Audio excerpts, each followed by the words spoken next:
Le sacrifice est un thème central dans Naruto. Dans ce manga, chaque personnage porte une histoire tragique marquée par la violence du monde et la perte d'êtres chers. Chacun est confronté à la question du sacrifice pour protéger les autres et suivre ses idéaux.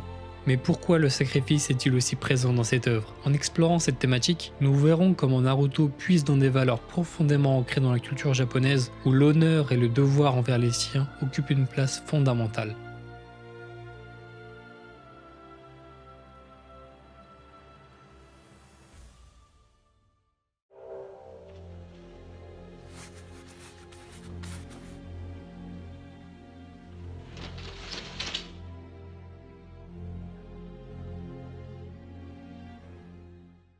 Il y a un lien entre l'importance du sacrifice dans Naruto et celle du sacrifice dans la culture japonaise.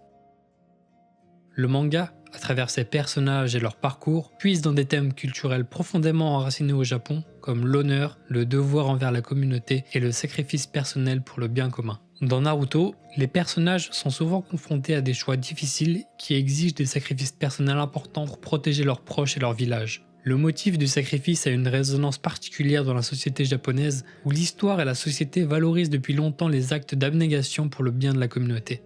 Ce thème du sacrifice se retrouve dans les concepts de giri et de ninjo. Le giri est un mot japonais sans traduction littérale en français. Ce concept est profondément lié à l'univers de Naruto car il désigne la notion de principe au devoir moral envers les autres, même si cela implique des sacrifices personnels. Dans la culture japonaise, le giri représente un code d'honneur qui pousse une personne à agir par loyauté, gratitude et responsabilité envers sa communauté, sa famille ou ses proches, même si cela va à l'encontre de ses désirs personnels. A l'inverse, le ninjo représente les émotions personnelles, les désirs et les élans du cœur qui s'opposent parfois aux obligations sociales ou aux devoirs imposés par le giri. Le ninjo est souvent vu comme le conflit intérieur entre ce que l'on ressent au plus profond de soi et ce que l'on doit faire pour honorer les attentes de la société. Dans l'univers de Naruto, le concept de ninjo rend les personnages plus humains et profonds, car ils luttent souvent avec leurs émotions internes qui les poussent à questionner ou à réévaluer leurs devoirs. Cette tension entre ninjo et giri crée des personnages aux dilemmes moraux complexes et permet aux spectateurs de mieux comprendre la lutte entre les responsabilités sociales et les désirs personnels. Parmi tous les personnages de Naruto, il en est un qui incarne de manière poignante ces dualités entre giri et ninjo. En luttant constamment entre son devoir et ses sentiments personnels, ce personnage, à travers ses choix déchirants et ses sacrifices, symbolise parfaitement ce conflit intérieur. Il s'agit bien sûr d'Itachi Uchiwa. On va revenir sur son histoire et comprendre comment il incarne cette dualité. Itachi naît dans le prestigieux clan Uchiwa à Konoha. Dès l'âge de 4 ans, Itachi observe le monde qui l'entoure et il se distingue par sa capacité à réfléchir sur des sujets complexes tels que la guerre, la paix et le sens du devoir. Il est témoin de la troisième grande guerre ninja, une expérience qui le traumatise profondément et qui forge son désir de paix. La vision d'un champ de bataille jonché de cadavres le pousse à réfléchir sur la futilité de la guerre et sur le coût humain des conflits. Itachi comprend rapidement que les conflits naissent souvent de rancunes profondes et d'un cycle de vengeance. Il observe ce cycle dans les relations entre les clans, notamment entre les Uchiwa et Konoha, et s'interroge sur la manière de briser cette chaîne. Il réfléchit à des moyens de transcender ce cycle, même si cela implique des sacrifices personnels. À 7 ans, Itachi termine l'académie ninja en un temps record, démontrant des compétences prodigieuses. À 8 ans, il maîtrise le Sharingan, à la suite de la mort d'un de ses amis. À 10 ans, il devient Chunin, et à 11 ans, il intègre l'Ambu, les forces spéciales de Konoha. Malgré son talent exceptionnel, Itachi est constamment tiraillé entre ses propres idéaux et les tensions croissantes au sein de son clan. Le clan Uchiwa est marginalisé par les dirigeants de Konoha qui les soupçonnent d'être à l'origine de l'attaque du démon renard à 9 queues. Le mépris pour le traitement injuste du clan Uchiwa par le village les a conduits à planifier un coup d'état. Itachi, cependant, savait qu'un coup d'état des Uchiwa entraînerait l'intervention d'autres villages et déclencherait finalement une autre guerre, ce qu'il ne pouvait pas soutenir. Il devint plutôt un agent double, rapportant les actions des Uchiwa au troisième Hokage et au conseil de Konoha dans l'espoir que cela les aiderait à trouver une solution pacifique.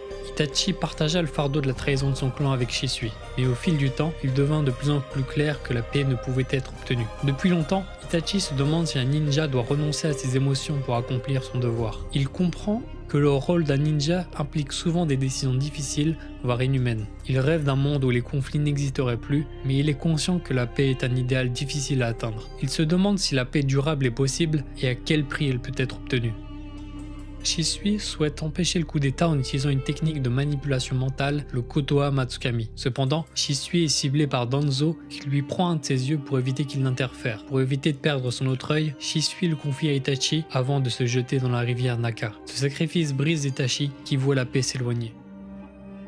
Face à l'imminence du coup d'état, les dirigeants de Konoha menés par Danzo donnent un ultimatum à Itachi: éliminer son clan ou assister à l'extermination complète des Uchiwa, y compris les innocents, par les forces de Konoha. Itachi choisit de protéger le village et accepte la mission, à condition que son frère cadet, Sasuke, soit épargné.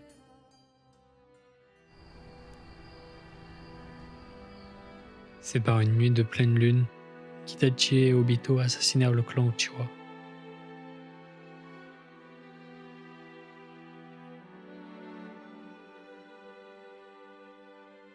Pensant que son père serait l'ennemi le plus redoutable, il pénétra silencieusement dans sa maison.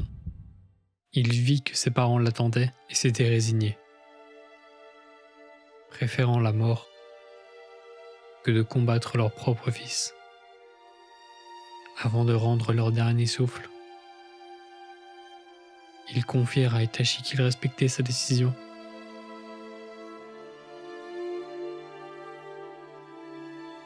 Ils lui firent promettre de veiller sur Sasuke.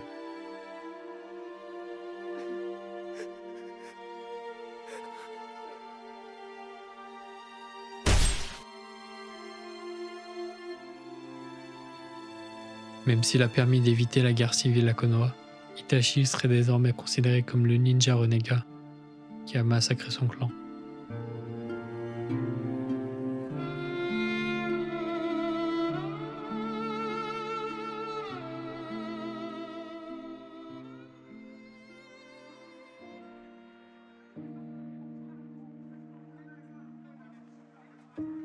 L'histoire d'Itachi Uchiwa est un pilier de la thématique du sacrifice dans Naruto. Elle met en lumière l'idée que protéger ce qui nous est cher, famille, communauté, idéaux, implique souvent de renoncer à soi-même. Son histoire illustre que le sacrifice, bien qu'extrêmement douloureux, est présenté comme un acte noble dans Naruto. Les personnages qui se sacrifient incarnent les valeurs fondamentales de la série: l'altruisme, la responsabilité et la transmission aux générations futures. L'histoire d'Itachi montre la tension entre le Giri et le Ninjo. Il aime profondément sa famille, mais il choisit de privilégier son devoir envers Konoha. Cette dualité, qui est un thème récurrent dans les récits japonais, confère à son sacrifice une dimension tragique et humaine.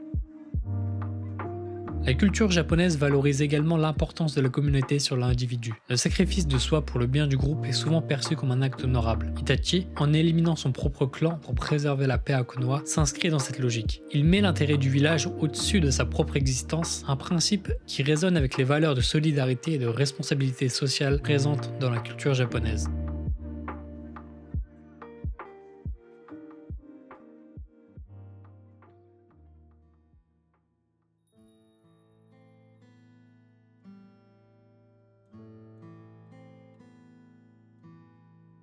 Le sacrifice n'est pas seulement une fin, mais aussi un moyen de transmettre des leçons aux générations futures. L'histoire d'Itachi Uchiwa nous enseigne que le sacrifice est un acte à la fois noble et tragique, mais essentiel pour protéger les idéaux supérieurs tels que la paix, la justice et l'amour. À travers Itachi, Kishimoto illustre comment le sacrifice, bien qu'il implique souvent une douleur personnelle immense, peut être porteur d'une signification universelle et intemporelle, celle de protéger et de guider ceux que l'on aime, même au prix de sa propre existence.